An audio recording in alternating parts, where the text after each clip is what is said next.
ನಮಸ್ಕಾರ ಸ್ನೇಹಿತರೆ, ನಮ್ಮ ಮಂದಿರ ದರ್ಶನ ಯೂಟ್ಯೂಬ್ ಚಾನಲ್ಗೆ ಸ್ವಾಗತ. ನೀವಿನ್ನೂ ನಮ್ಮ ಚಾನಲ್ಗೆ ಹೊಸಬರಾಗಿದ್ರೆ ಈಗಲೇ ನಮ್ಮ ಚಾನಲ್ ಅನ್ನು ತಪ್ಪದೇ ಸಬ್ಸ್ಕ್ರೈಬ್ ಮಾಡಿ ಮತ್ತು ಬೆಲ್ ಬಟನ್ ಅನ್ನು ಕ್ಲಿಕ್ ಮಾಡುವುದನ್ನು ಮರಿಬೇಡಿ. ಸ್ನೇಹಿತರೆ, ಒಂದು ಕ್ಷಣ ಕಣ್ಣು ಮುಚ್ಚಿ ಯೋಚಿಸಿ. ಮನೆಯಲ್ಲಿ ಅಪ್ಪ ಅಥವಾ ಅಮ್ಮ ಇದ್ದಕ್ಕಿದ್ದಂತೆ ಕಣ್ಣು ಮುಚ್ಚಿ ಬಿಡ್ತಾರೆ. ಮನೆಯ ತುಂಬಾ ಅಳು, ಗೊಂದಲ, ದುಃಖ. ಆದ್ರೆ ಈ ದುಃಖದ ನಡುವೆಯೂ ಹಿರಿಯರು ಒಂದು ಮಾತು ಹೇಳ್ತಾರೆ: 13 ದಿನ ಕರ್ಮ ಸರಿಯಾಗಿ ಮಾಡಬೇಕು. ಯಾಕೆ ಈ 13 ದಿನ? ಈ ಅವಧಿಯಲ್ಲಿ ಆತ್ಮಕ್ಕೆ ಏನಾಗುತ್ತದೆ? ಸತ್ತ ನಂತರ ಆ ಜೀವ ಎಲ್ಲಿ ಹೋಗ್ತದೆ? ಈ ಪ್ರಶ್ನೆಗಳಿಗೆ ಉತ್ತರ ಇಂದಿಗೂ ಅನೇಕರಿಗೆ ಗೊತ್ತಿಲ್ಲ. ಕೇವಲ ಪದ್ಧತಿ ಎಂದು ಆಚರಿಸುತ್ತೇವೆಯೇ ಹೊರತು ಅದರ ಹಿಂದಿನ ಗಹನವಾದ ರಹಸ್ಯ ನಮಗೆ ತಿಳಿದಿಲ್ಲ. ಇಂದಿನ ಆಧುನಿಕ ಜಗತ್ತಿನಲ್ಲಿ ನಾವು ಎಷ್ಟೇ ವಿಜ್ಞಾನ, ತಂತ್ರಜ್ಞಾನ ಬೆಳೆಸಿದ್ರೂ ಸಾವು ಎಂಬುದು ಇಂದಿಗೂ ನಿಗೂಢವಾಗಿಯೇ ಉಳಿದಿದೆ. ಆಸ್ಪತ್ರೆಯಲ್ಲಿ ವೈದ್ಯರು ಇನ್ನಿಲ್ಲ ಎಂದು ಹೇಳಿದ ಆ ಕ್ಷಣ ದೇಹ ಜಡವಾಗುತ್ತದೆ, ಉಸಿರು ನಿಲ್ಲುತ್ತದೆ. ಆದರೆ ಆ ದೇಹದೊಳಗಿದ್ದ ಚೈತನ್ಯ, ಆ ಆತ್ಮ ಎಲ್ಲಿ ಹೋಗ್ತದೆ? ಇದೇ ಪ್ರಶ್ನೆಗೆ ಸಾವಿರಾರು ವರ್ಷಗಳ ಹಿಂದೆಯೇ ನಮ್ಮ ಸನಾತನ ಧರ್ಮಗ್ರಂಥಗಳು ಸಂಪೂರ್ಣ ಉತ್ತರ ನೀಡಿವೆ. ಅದುವೇ ಗರುಡ ಪುರಾಣ. ಗರುಡ ಪುರಾಣ ಎಂದ್ರೆ ಕೇವಲ ಒಂದು ಗ್ರಂಥವಲ್ಲ, ಅದು ಸಾವಿನ ನಂತರದ ಪ್ರಯಾಣದ ಸಂಪೂರ್ಣ ನಕ್ಷೆ. ಈ ಪುರಾಣವನ್ನು ಸ್ವತಃ ಮಹಾವಿಷ್ಣುವು ತನ್ನ ವಾಹನವಾದ ಗರುಡನಿಗೆ ಬೋಧಿಸಿದನೆಂದು ಪುರಾಣಗಳು ಹೇಳ್ತವೆ. ಗರುಡನಿಗೆ ಒಮ್ಮೆ ಪ್ರಶ್ನೆ ಮೂಡುತ್ತದೆ: ಮನುಷ್ಯ ಸತ್ತ ನಂತರ ಆತನ ಆತ್ಮಕ್ಕೆ ಏನಾಗುತ್ತದೆ? ಆತ ಮಾಡಿದ ಪಾಪಪುಣ್ಯಗಳ ಫಲ ಹೇಗೆ ಸಿಗುತ್ತದೆ? ಈ ಪ್ರಶ್ನೆಗೆ ಉತ್ತರವಾಗಿಯೇ ವಿಷ್ಣುವು ವಿವರಿಸಿದ ಸಂಪೂರ್ಣ ಜ್ಞಾನವೇ ಗರುಡ ಪುರಾಣ. ಈ ಪುರಾಣದ ಪ್ರಕಾರ ಮನುಷ್ಯ ಸತ್ತ ಕೂಡಲೇ ಆತನ ಆತ್ಮ ದೂರ ಹೋಗೋದಿಲ್ಲ. ಅದು ಇನ್ನೂ ತನ್ನ ಮನೆಯ ಸುತ್ತಮುತ್ತಲೇ ಇರುತ್ತದೆ, ತನ್ನವರ ಅಳು ಕೇಳುತ್ತದೆ, ತನ್ನ ದೇಹವನ್ನು ನೋಡುತ್ತದೆ. ಆದರೆ ಆ ಆತ್ಮಕ್ಕೆ ಅದು ತಾನು ಸತ್ತಿದ್ದೇನೆ ಎಂಬುದೇ ಮೊದಲಿಗೆ ಅರ್ಥವಾಗೋದಿಲ್ಲ. ಇದೊಂದು ಅತ್ಯಂತ ಗೊಂದಲಮಯ, ಭಯಾನಕ ಸ್ಥಿತಿ. ಆ ಆತ್ಮ ಒಂದು ಸೂಕ್ಷ್ಮ ದೇಹವನ್ನು ಪಡೆದು ಅದೃಶ್ಯವಾಗಿ ಸುತ್ತಾಡುತ್ತಿರುತ್ತದೆ. ಇದನ್ನೇ ಪ್ರೇತ ಎಂದು ಕರೆಯುವುದು. ಇಲ್ಲಿಂದ ಪ್ರಾರಂಭವಾಗುತ್ತದೆ ಆ ಆತ್ಮದ 13 ದಿನಗಳ ಮಹಾಪ್ರಯಾಣ. ಈ 13 ದಿನಗಳಲ್ಲಿ ಪ್ರತಿದಿನವೂ ಆ ಆತ್ಮ ಒಂದೊಂದು ಹಂತವನ್ನು ದಾಟಬೇಕಾಗುತ್ತದೆ. ಈ ಹಂತಗಳಲ್ಲಿ ಆತ್ಮಕ್ಕೆ ಹಸಿವಾಗುತ್ತದೆಯೇ, ಬಾಯಾರಿಕೆಯಾಗುತ್ತದೆಯೇ? ಅದು ಯಮಲೋಕದ ಕಡೆಗೆ ಹೇಗೆ ಪ್ರಯಾಣಿಸುತ್ತದೆ? ದಾರಿಯುದ್ದಕ್ಕೂ ಅದಕ್ಕೆ ಎದುರಾಗುವ ಸಂಕಟಗಳೇನು? ಮತ್ತು ಈ 13 ದಿನಗಳ ಕರ್ಮಗಳನ್ನು ಕುಟುಂಬದವರು ಸರಿಯಾಗಿ ಮಾಡದಿದ್ದರೆ ಆ ಆತ್ಮಕ್ಕೆ ಏನಾಗುತ್ತದೆ? ಇವೆಲ್ಲದರ ಸಂಪೂರ್ಣ ರೋಮಾಂಚಕಾರಿ ವಿವರಣೆ ಇಂದಿನ ಈ ಸಂಚಿಕೆಯಲ್ಲಿದೆ. ಈ ರಹಸ್ಯಗಳನ್ನು ತಿಳಿದುಕೊಳ್ಳುವ ಮುನ್ನ ನಮ್ಮ ಪೂರ್ವಜರು ಈ 13 ದಿನಗಳ ಆಚರಣೆಯನ್ನು ಎಷ್ಟು ಶ್ರದ್ಧೆಯಿಂದ, ಎಷ್ಟು ಶಾಸ್ತ್ರೀಯವಾಗಿ ರೂಪಿಸಿದ್ದಾರೆ ಎಂಬುದನ್ನು ಅರ್ಥಮಾಡಿಕೊಳ್ಳಬೇಕು. ಇದು ಕೇವಲ ಆಚರಣೆಯಲ್ಲ, ಇದೊಂದು ವಿಜ್ಞಾನ. ಸಾವಿನ ನಂತರವೂ ಜೀವಕ್ಕೆ ಒಂದು ಮುಂದಿನ ಪಯಣವಿದೆ ಎಂಬ ಸತ್ಯವನ್ನು ಸಾರುವ ವಿಜ್ಞಾನ. ಬನ್ನಿ, ಆ ಆತ್ಮದ ಪ್ರಯಾಣವನ್ನು ಒಂದೊಂದೇ ಹೆಜ್ಜೆಯಾಗಿ ನೋಡೋಣ. ಆತ್ಮ ದೇಹ ತ್ಯಜಿಸಿದ ಮೊದಲ ಕ್ಷಣದಿಂದಲೇ ಈ ಮಹಾಪ್ರಯಾಣ ಆರಂಭವಾಗುತ್ತದೆ. ಗರುಡ ಪುರಾಣದ ಪ್ರಕಾರ ಸಾವಿನ ಸಮಯದಲ್ಲಿ ಯಮಧರ್ಮನ ದೂತರು ಬಂದು ಆ ಆತ್ಮವನ್ನು ದೇಹದಿಂದ ಹೊರಗೆಳೆದುಕೊಳ್ಳುತ್ತಾರೆ. ಈ ಪ್ರಕ್ರಿಯೆ ಪುಣ್ಯಾತ್ಮರಿಗೆ ಸುಲಭವಾಗಿದ್ದರೆ ಪಾಪಿಗಳಿಗೆ ಅತ್ಯಂತ ವೇದನಾಮಯವಾಗಿರುತ್ತದೆ ಎಂದು ಪುರಾಣ ಹೇಳುತ್ತದೆ.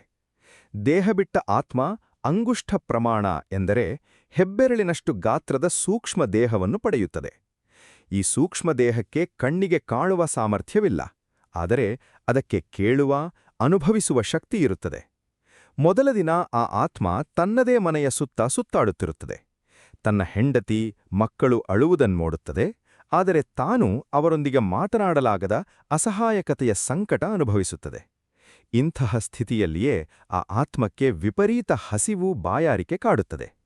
ಇಲ್ಲಿಂದಲೇ ಪಿಂಡಪ್ರದಾನದ ಮಹತ್ವ ಪ್ರಾರಂಭವಾಗುತ್ತದೆ. ಪ್ರತಿದಿನ ಕುಟುಂಬದವರು ಅಕ್ಕಿಯ ಪಿಂಡವನ್ನು ಅರ್ಪಿಸುವುದರಿಂದ ಆ ಆತ್ಮಕ್ಕೆ ಸೂಕ್ಷ್ಮ ದೇಹ ನಿರ್ಮಾಣಕ್ಕೆ ಬೇಕಾದ ಶಕ್ತಿ ಸಿಗುತ್ತದೆ ಎಂದು ಶಾಸ್ತ್ರಗಳು ಹೇಳುತ್ತದೆ. ಒಂದೊಂದು ದಿನದ ಪಿಂಡ ಒಂದೊಂದು ಅಂಗವನ್ನು ರೂಪಿಸುತ್ತದೆಯಂತೆ. ಮೊದಲ ದಿನ ತಲೆ, 2ನೇ ದಿನ ಕುತ್ತಿಗೆ, ಹೀಗೆ 10ನೇ ದಿನದ ವೇಳೆಗೆ ಸಂಪೂರ್ಣ ಸೂಕ್ಷ್ಮದೇಹ ಸಿದ್ಧವಾಗುತ್ತದೆ. ಈ 10 ದಿನಗಳ ಕಾಲ ಆತ್ಮ ಭೂಲೋಕದಲ್ಲಿಯೇ ತನ್ನ ಮನೆಯ ಬಾಗಿಲಿನಲ್ಲಿಯೇ ಅಲೆದಾಡುತ್ತಿರುತ್ತದೆ. ಪಿಂಡ ಸರಿಯಾಗಿ ಸಿಗದಿದ್ದರೆ ಆ ಆತ್ಮ ಅಪೂರ್ಣ ದೇಹದೊಂದಿಗೆ ತೀವ್ರ ಹಸಿಲಿನಿಂದ ನರಳುತ್ತಾ ಇರಬೇಕಾಗುತ್ತದೆ ಎಂಬುದು ಗರುಡ ಪುರಾಣದ ಎಚ್ಚರಿಕೆ. ಇದೇ ಕಾರಣಕ್ಕೆ ನಮ್ಮ ಪೂರ್ವಜರು 10ನೇ ದಿನದ ಕರ್ಮವನ್ನು ಎಷ್ಟೇ ಕಷ್ಟವಾದರೂ ತಪ್ಪಿಸಬಾರದು ಎಂದು ಹೇಳಿದ್ದಾರೆ. 10ನೇ ದಿನ ಸೂಕ್ಷ್ಮದೇಹ ಪೂರ್ಣಗೊಂಡ ನಂತರ 11ನೆಯ ದಿನದಿಂದ ನಿಜವಾದ ಪ್ರಯಾಣ ಆರಂಭವಾಗುತ್ತದೆ. ಈ ದಿನ ಯಮದೂತರು ಆ ಆತ್ಮವನ್ನು ಯಮಲೋಕದ ಕಡೆಗೆ ಕರೆದೊಯ್ಯಲು ಬರುತ್ತಾರೆ. ಇಲ್ಲಿಂದ ಆತ್ಮ ತನ್ನ ಪ್ರೀತಿಪಾತ್ರರ ಮನೆಯನ್ನೂ ತಾನು ಬದುಕಿದ ಊರನ್ನೂ ಶಾಶ್ವತವಾಗಿ ಬಿಟ್ಟು ಹೊರಡಬೇಕಾಗುತ್ತದೆ. ಆ ಕ್ಷಣದ ವೇದನೆಯನ್ನು ಗರುಡ ಪುರಾಣ ಅತ್ಯಂತ ಮಾರ್ಮಿಕವಾಗಿ ವರ್ಣಿಸುತ್ತದೆ. ಆತ್ಮ ಹಿಂತಿರುಗಿ ನೋಡುತ್ತಾ ತನ್ನ ಮನೆಯ ಬಾಗಿಲನ್ನು, ತನ್ನ ಮಕ್ಕಳ ಮುಖವನ್ನೂ ಕೊನೆಯ ಬಾರಿ ಕಣ್ತುಂಬಿಕೊಳ್ಳಲು ಪ್ರಯತ್ನಿಸುತ್ತದೆಯಂತೆ. ಈ ಪ್ರಯಾಣ ಸುಲಭವಲ್ಲ. ಯಮಲೋಕದ ದಾರಿ ಸಾವಿರಾರು ಯೋಜನ ದೂರ, ಮತ್ತು ಈ ದಾರಿಯುದ್ದಕ್ಕೂ ಆತ್ಮ ಘೋರ ಸಂಕಟಗಳನ್ನು ಎದುರಿಸಬೇಕಾಗುತ್ತದೆ. ಬಿಸಿಲಿನ ಬೇಗೆ, ಮುಳ್ಳಿನ ದಾರಿ, ಬೆಂಕಿಯ ಕಾಡು ಇವೆಲ್ಲವನ್ನೂ ದಾಟಿಯೇ ಮುಂದೆ ಸಾಗಬೇಕು. ಆದರೆ ಇಲ್ಲೊಂದು ಮಹತ್ವದ ಸಂಗತಿಯಿದೆ.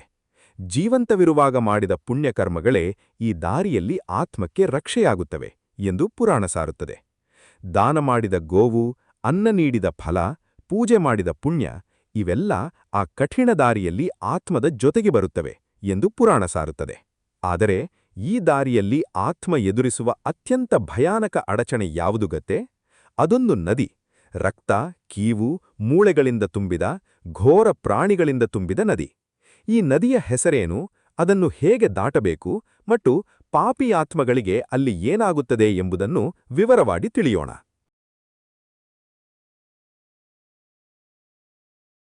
ಆ ನದಿಯ ಹೆಸರೇ ವೈತರಣಿ.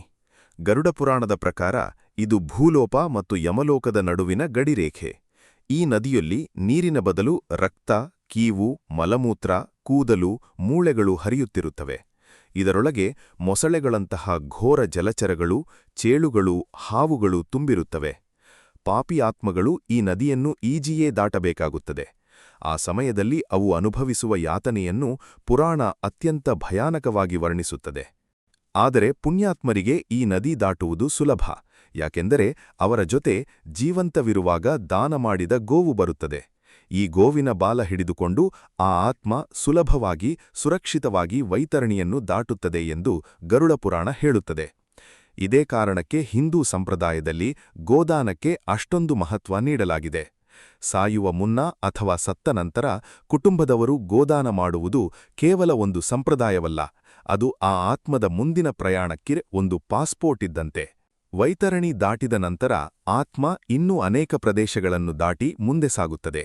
ಈ ಪ್ರಯಾಣದುದ್ದಕ್ಕೂ ಪ್ರತಿದಿನ ಕುಟುಂಬದವರು ಅರ್ಪಿಸುವ ಜಲ, ಅನ್ನ, ಪಿಂಡಗಳೇ ಆ ಆತ್ಮಕ್ಕೆ ಶಕ್ತಿ ನೀಡುತ್ತವೆ. 11, 12, 13ನೇ ದಿನದವರೆಗೂ ಈ ಕರ್ಮಗಳು ಮುಂದುವರಿಯುತ್ತವೆ. 13ನೇ ದಿನವನ್ನು ಸಪಿಂಡೀಕರಣ ಎಂದು ಕರೆಯುತ್ತಾರೆ. ಈ ದಿನ ಆ ಆತ್ಮ ಅಧಿಕೃತವಾಗಿ ಪಿತೃಗಳ ಸಾಲಿಗೆ ಸೇರುತ್ತದೆ, ಅಂದರೆ ಪ್ರೇತಯೋನಿಯಿಂದ ಪಿತೃಯೋನಿಗೆ ಪರಿವರ್ತನೆಗೊಳ್ಳುತ್ತದೆ.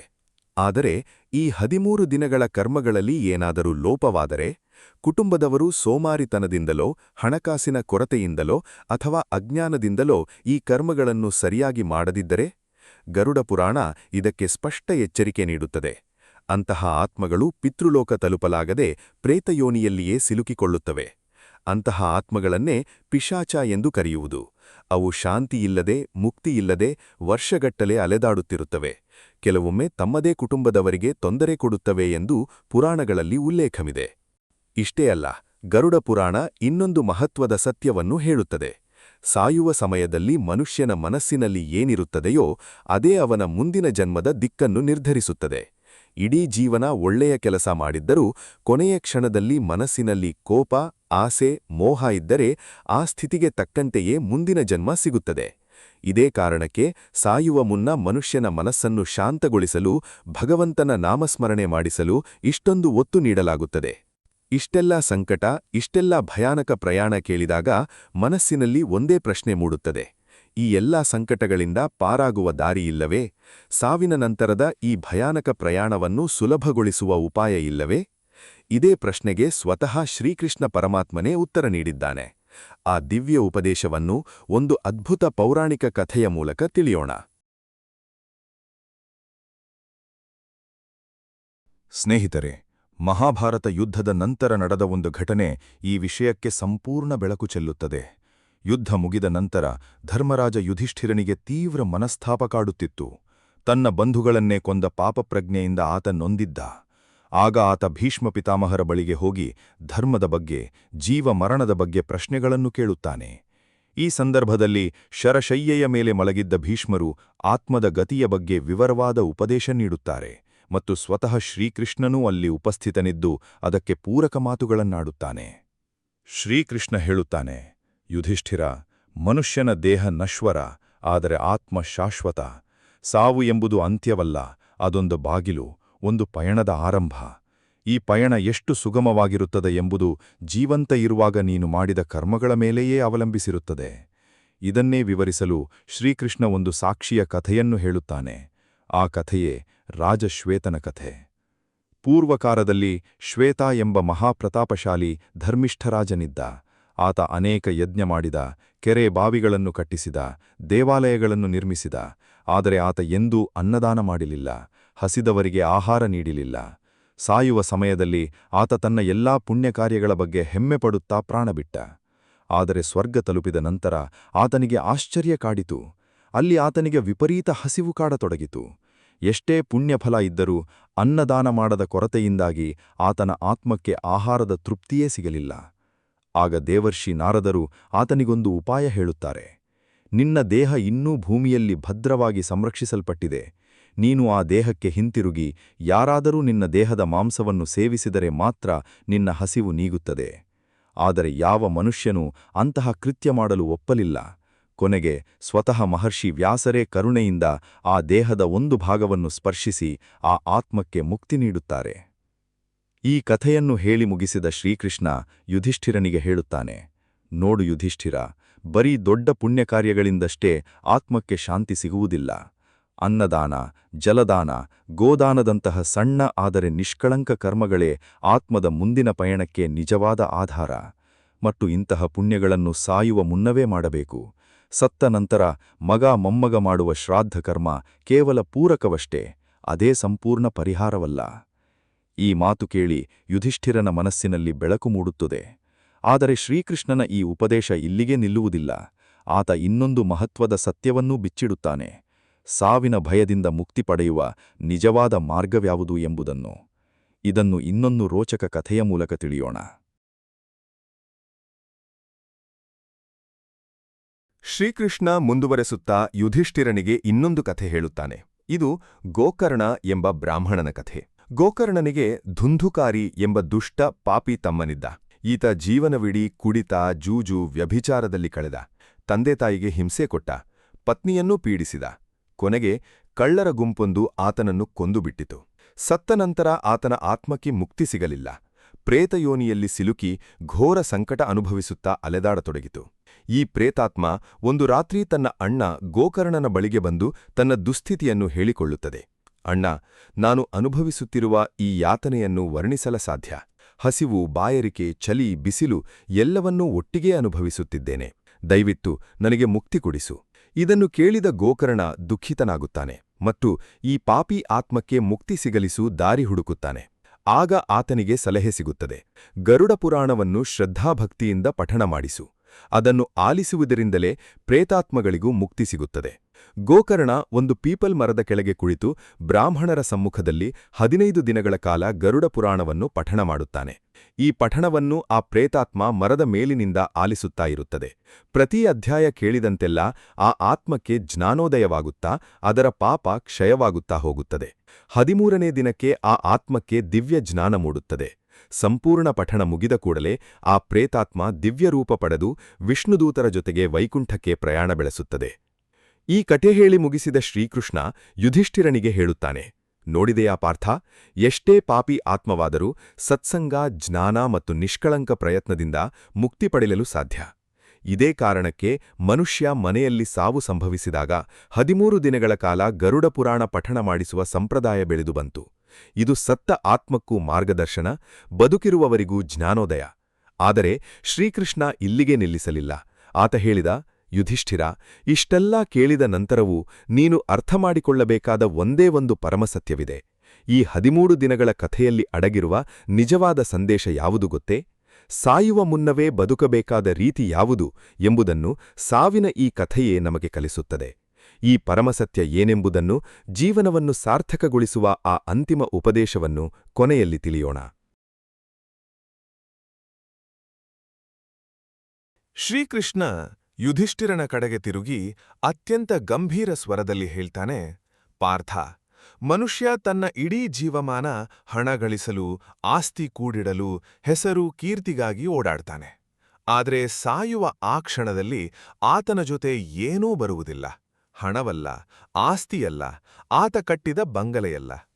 ಜೊತೆಗೆ ಬರುವುದು ಕೇವಲ ಎರಡು ವಸ್ತು: ಆತ ಮಾಡಿದ ಕರ್ಮಗಳ ಫಲ ಮತ್ತು ಆತ ಇನ್ನೊಬ್ಬರಿಗೆ ಹಂಚಿದ ಪ್ರೀತಿ, ಸಹಾಯ, ದಾನ. ಈ ಮಾತು ಕೇಳಿದ ಯುಧಿಷ್ಠಿರನ ಕಣ್ಣಂಚಿನಲ್ಲಿ ನೀರು ಜಿನುಗುತ್ತದೆ. ಶ್ರೀಕೃಷ್ಣ ಮುಂದುವರಿಸುತ್ತಾನೆ, ಈ 13 ದಿನಗಳ ಕಥೆ ಕೇವಲ ಸತ್ತವರಿಗಾಗಿಯಲ್ಲ, ಇದು ಬದುಕಿರುವವರಿಗೆ ಒಂದು ಎಚ್ಚರಿಕೆಯ ಗಂಟೆ. ನಿನ್ನ ಮನೆಯಲ್ಲಿ ಹಿರಿಯರಿದ್ದಾರೆಯೇ?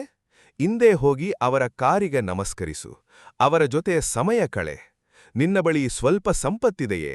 ಅದರಲ್ಲಿ ಸ್ವಲ್ಪವಾದರೂ ಬಡವರಿಗೆ, ಹಸಿದವರಿಗೆ ಹಂಚು. ಯಾಕೆಂದ್ರೆ ನಾಳೆ ಎಂಬುದು ಯಾರಿಗೂ ಖಚಿತವಲ್ಲ. ಇಂದು ಜೀವಂತವಿರುವ ನೀನು ನಾಳೆ ಆ 13 ದಿನಗಳ ಪ್ರಯಾಣಿಕನಾಗಬಹುದು. ಈ ಮಾತುಗಳು ಕೇವಲ ಯುಧಿಷ್ಠಿರನಿಗಷ್ಟೇ ಅಲ್ಲ, ಇಂದು ಈ ಕಥೆಯನ್ನು ಕೇಳುತ್ತಿರುವ ನಮ್ಮೆಲ್ಲರಿಗೂ ಅನ್ವಯಿಸುತ್ತವೆ.